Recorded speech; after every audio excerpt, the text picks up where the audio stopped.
All right, Alex. So we're here today to talk about some things about what you know as a 7-year professional dog stylist and master cat groomer. And which master cat groomer, how many are there in the world? There's 383 worldwide right now. And you are number 11 in Arizona. Correct. Okay, so you do know a lot of things about the grooming world and the animals and how they react to things, and 7 years of experience of finding the best products and things like that. Right. Okay, so today let's talk about anxiety in the dogs, mainly dogs, because I know that you're a master cat groomer, but we're going to focus on dogs today because I think that you probably got a lot of information for us. Yes. And both animals. So, okay, so the dogs. So, I know dogs get anxious about a lot of things, like fireworks and things like that. And I know that they get anxious about their grooming. So, tell us a little bit about that. Yeah, so I have a lot of dogs that get anxious during their grooming process, but I also have a lot that don't. So, you know, when I have dogs that are anxious and the owners ask me, they're like, you know, are all dogs like this? No, not all dogs are like that. I have dogs that, you know, once their owners open the door, they run out and they jump straight into my van. Like, they're just so ecstatic to be grooming.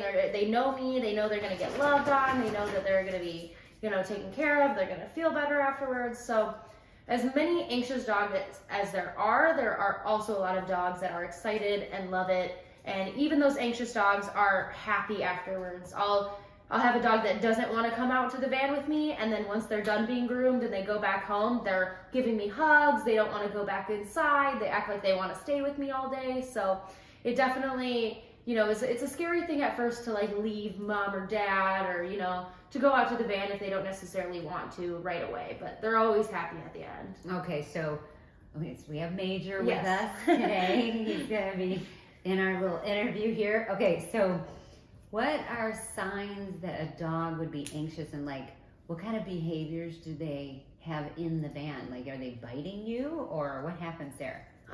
Yeah, so a lot of dogs can bite if they get anxious. Most of the time you're just gonna see like a lot of shaking, and then you get them in the van, they might like try to nip at you, or they're just gonna be nervous, kind of antsy. They'll like walk around the table and kind of swerve around it a little bit, but there's ways to, you know, make them feel better, to do things to kind of ease that anxiety a little bit. So like when owners are taking their dogs out to the van, a lot of times the owners are coddling them a lot. So they'll be like, oh, it's okay, honey. Like, you're gonna be all right. You know, don't be scared. And they'll kind of coddle them all the way to the van when they don't realize that those dogs are feeding off of that energy for them. So if they realize, so I have some customers that I make them shut their door and go inside. I'm like, you know, like, let me just take so-and-so out to my van. And the second they shut that door, that dog will walk with me perfectly to my van. But then if there's been times where they don't, and they coddle the dog, go, come on, honey, like, come on, Coco, let's go outside. And then the dog's like, no, don't take me away. Don't make me go outside. So they really do feed off of the owner's energy. So first and foremost, it's most important that as an owner of the dog, taking your dog to the groomer, you know to be calm, collected, and to just be like, you're going to the groomer, I'll see you in a little bit, and to just kind of have that demeanor on you, because they will feed off of that. So interesting too to me, because when you were little and I took you to any type of preschool or anything like that, if I had that anxiety of letting you go, I know that you had it too. So I know it's the same as kids. And once you drop them off, you and your sister, once I dropped you guys off, you were totally fine. Right. Totally happy to be there. Didn't even want to come home when I came and picked you up. Right. Okay, so you went to I think everybody's getting excited here. You went to you had fear training of sorts? What was that? Yeah, so it's called a fear-free certification. So I got that years after I started grooming, and I basically, like, I knew everything that involved around already. Major, come join us. So I knew everything that involved that already as a groomer, but I basically just got that certification because it makes the owners feel comfortable. So, when you're certified in something, they know, they can see that certification and they know, oh, I can trust her with my anxious dog. So I basically got that certification to make my clients feel more comfortable, even though I already knew of that information. And there's always more things to learn. It's good to refresh your memory, but it's just a very good thing to have, and it's just an online certification. You don't have to actually go anywhere for it. So I definitely suggest that for all groomers because it really does put the owners at ease. All right, what's it called again? So if they were to look it up. Fear-free certification. Okay, fear-free certification. All right, so what is the cure here? Is there a cure to this anxiety for our animals? So again, the owner's demeanor is a wonderful way to start curing that anxiety. CBD is a wonderful thing, but you got to be careful with the CBD. So it's a good thing to try, but I have some people that try the CBD and then their dogs are more scared, right? Because they're on something, so then they're really not sure what's going on. So it can kind of cause them to feel more anxiety. So I always suggest to bring them to me first without any medication or CBD or anything, so I can see how they act normally, and then we'll try it one time and I can determine whether they're more comfortable or more nervous and more anxious, so I can determine what is better for them during the grooming process. So I really do suggest CBD to a lot of my clients. Vets tend to prescribe medications as well for anxiety, which can be good. Again, I like to see them both ways. So does a vet prescribe CBD? Because I've seen memes where the dog just had too much and they're just laying there. Yeah. They don't prescribe it. You can just kind of buy it anywhere. But yeah, there's a prescribed amount. You obviously don't want to give them too much. I'm assuming those memes are, maybe an accident or a joke or something, but typically they should not be acting like that. They should not be acting like they're on something. And I have seen dogs where I got nervous because they're going like this, and I'm like, okay, now I don't know if that's safe to have in my van, right? Yeah. So you have to give them the amount per pounds that it says on the bottle or whatever it is.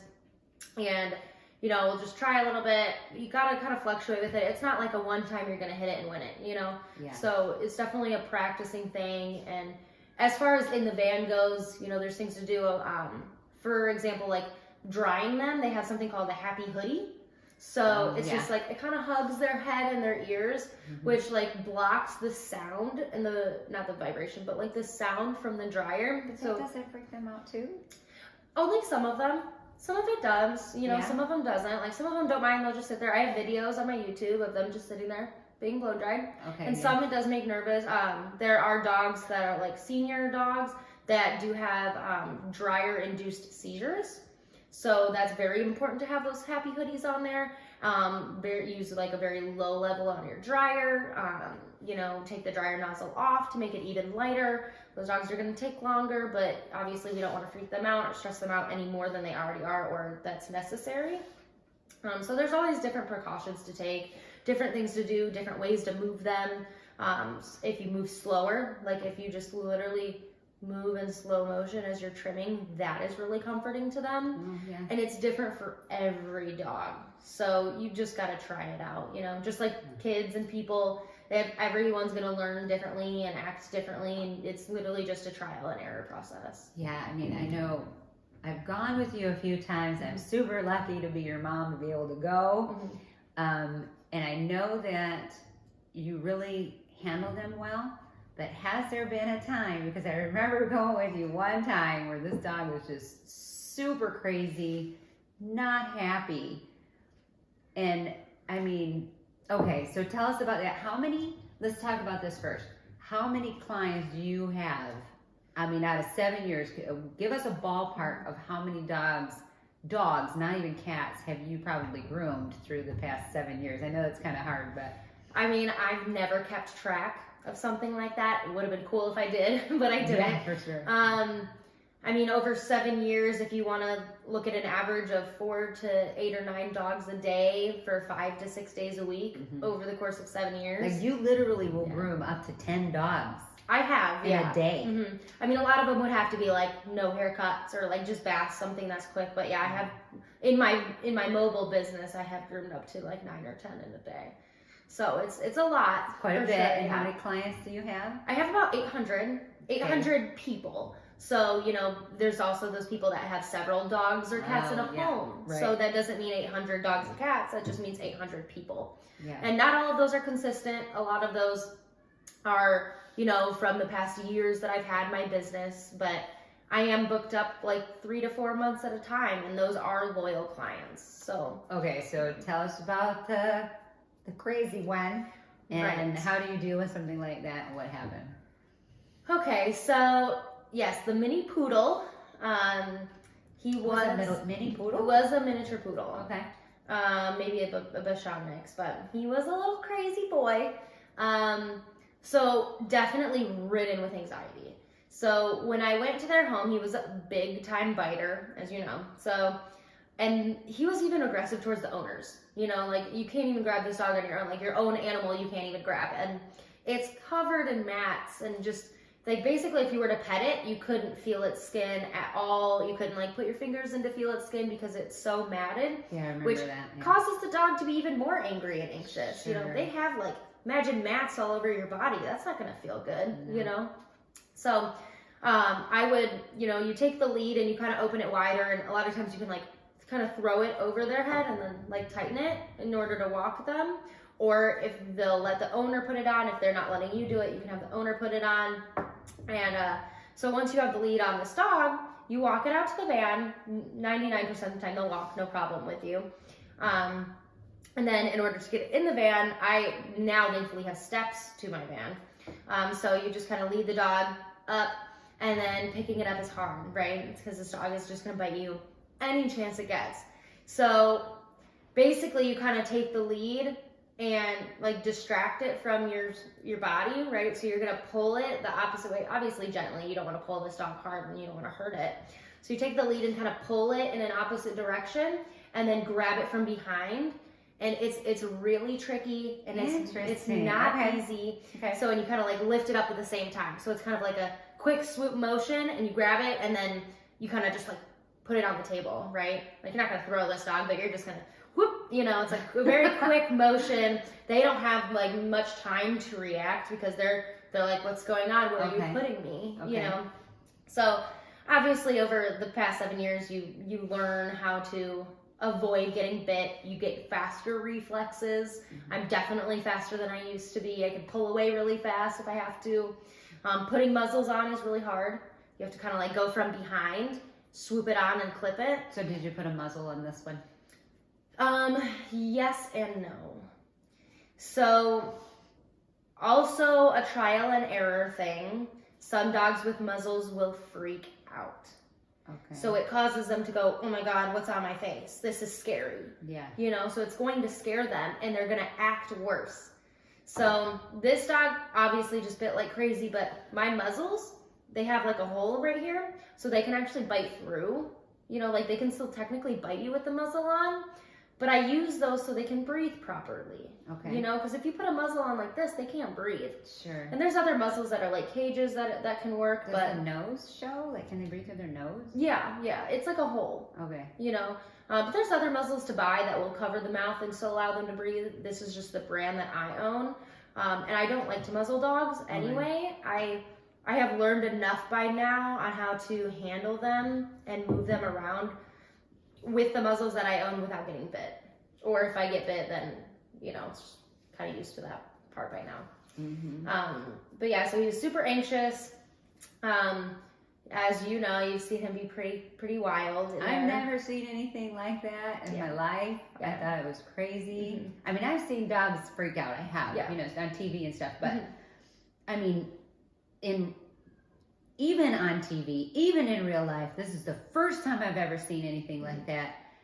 The moves that dog was making all over your table was quite crazy. Yeah, so there's a move which we call the alligator roll. Right. Which is very dangerous because they will literally alligator roll. And if they're on that lead, which we put them on to, you know, it kind of not holds them in place, but it's like putting a leash on a dog and they kind of just like stay more still because they know something's on them. Even if it's not tugging or pulling, they know they're being like restrained in a way. Right. So you have that lead on them that kind of clips up above, and they will roll, and it'll cause them to choke themselves.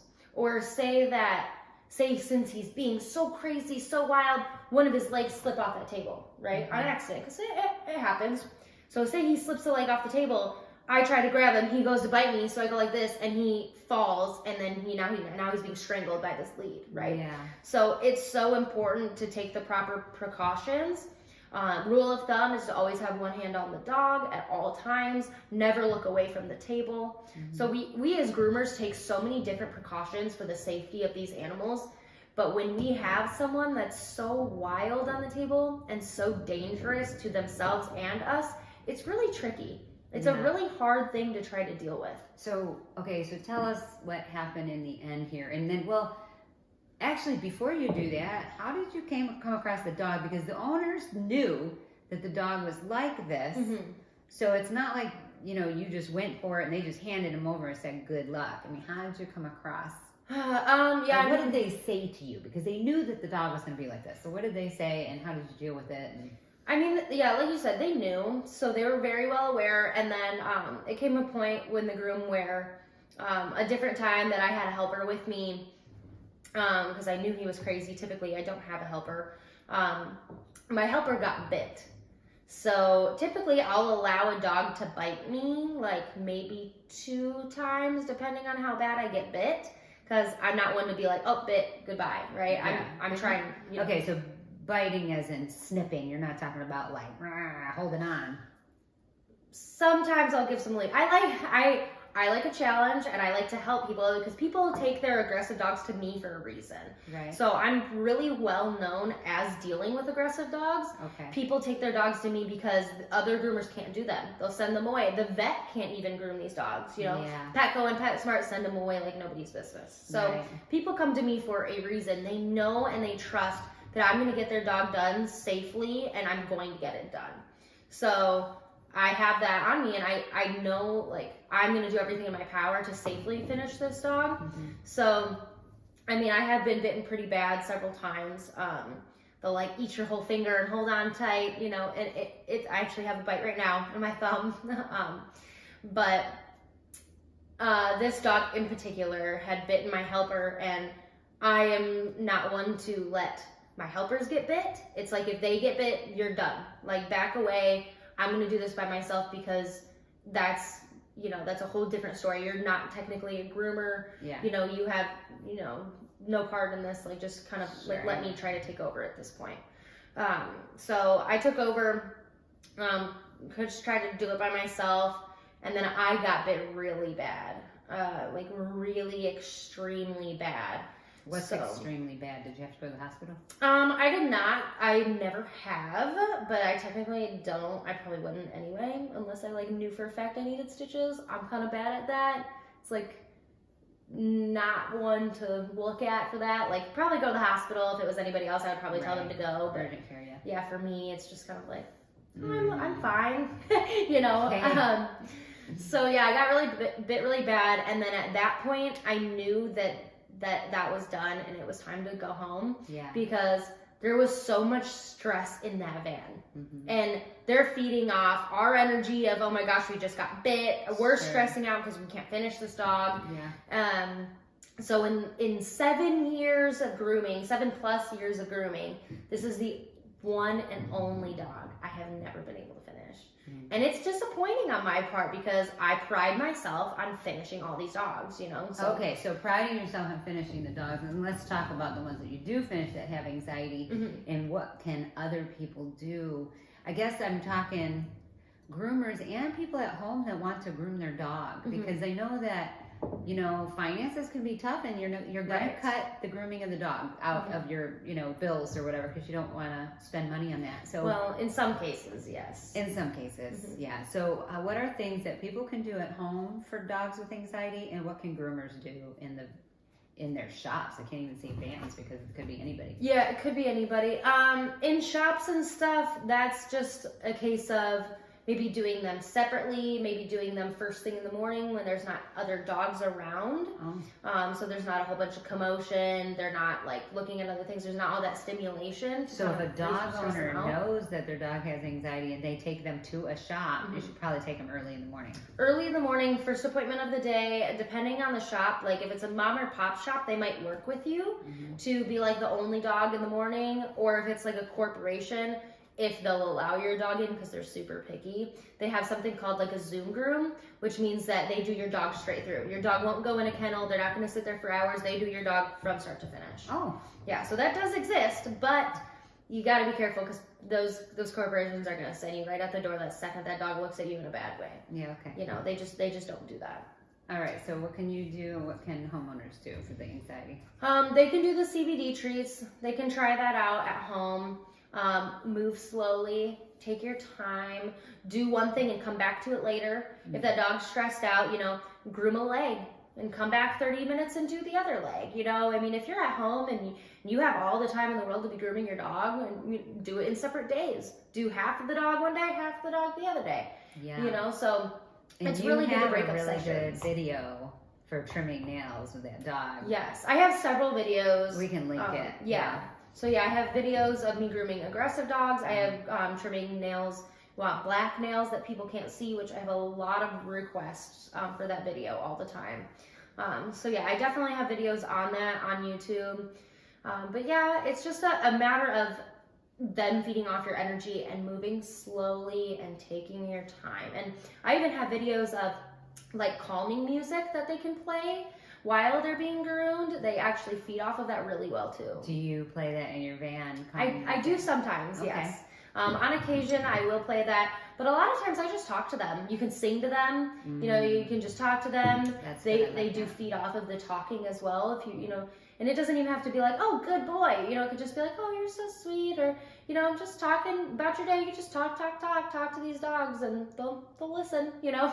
Yeah, just like talking to me right now. You're just talking to the dog while you're grooming them. Exactly. Yeah. So they definitely feed off of that too, for sure. Okay. All right. So, what is one thing that you've learned from all of this for dog anxiety? Like the most important thing that you think that people can take with them throughout the 7 years, what is the one main thing that you think that people could take with them that could benefit them? About the most important thing? Dog's anxiety? Yeah, what's the most important thing? Well, I mean, are we referring to the groomer or at home? Because I would say there's a slight of a difference there. Okay, do you have both then? Yes. Okay. So, number one takeaway for anxiety at the groomer is they're going to feed off your energy. Okay. So when you give them to the groomer, act like it's nothing. Act like it's no problem. You'll be fine. See you later. Bye. Right? Don't give a whole, it's okay, sweetie. Mama's going to see you later. I love you so much. Like, I don't have to go with big, mean Alex to the groomer. Here's the torture chamber, honey. Let's go to the torture chamber. Does that happen? Sometimes I'll joke about it. I have had people say that, like, oh, go to the big, mean van. And it's like, really? Yeah, people will make jokes. So sometimes I'll feed into it and I'll joke back, oh, come back to my torture chamber over here. Let's go get tortured. In a sweet voice so they don't know. Yeah, right. Oh, let's go to the torture chamber. But that little lovey-dovey stuff, as much as they want to do it, and I know they want to give their dog a little last bit of loving before they go to the groomer, but I really suggest against it because that makes sense. It really makes a difference. Like you said with the kids. Like, it's the same thing. Yeah. You just say goodbye, bye, see you in a minute. Bye, see you in a bit. Turn and walk away. Yeah. Or I actually have a lot of owners that aren't even home when I go to groom their dog. So they'll just leave me with a key or a code. I'll go in, get the dog, take it out by myself. Dog's totally fine. But if they're there, I'm chasing the dog around the couch with them. I'm inside cornering the dog. We're trying to catch him and trying to get him. But when I go in by myself, that dog has no issue. So it really has to do with the owners a lot of times. And not like they're doing anything wrong, just that they don't know.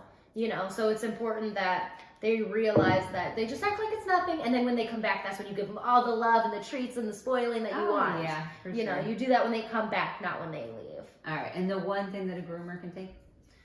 A groomer can take is moving slow, and really looking at the specific dog you're dealing with, because all dogs aren't the same. They're just not. You have to learn the specific dog that you're working with.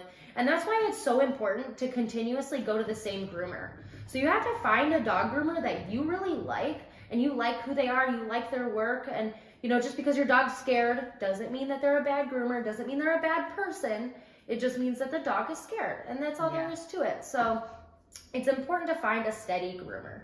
The more that you can learn that dog throughout the thing. I've had dogs that are completely different. I have had dogs that I had to muzzle for months, like 6 months, and now they don't need a muzzle at all, because it takes time for them to get used to it. It takes time to learn, for you and the dog and the owner. All three of you guys, it takes a long time, and sometimes longer than others, but it's a process, and an important process. If you want them to be happy, you don't want to take them to the groomer once a month and have them be miserable, or on the other hand, take them only every 6 months because they're miserable, which in turn makes them more miserable. Yeah, that makes sense. Yeah, so you think, oh, well, I'll just take them less often because they don't like it. No, do not, for the love of God, do not do that. Right. Take them more often. It will help, and they will be happier. Be consistent. Yes. Yeah, for sure. It's super important. Yeah. What do you think, Major?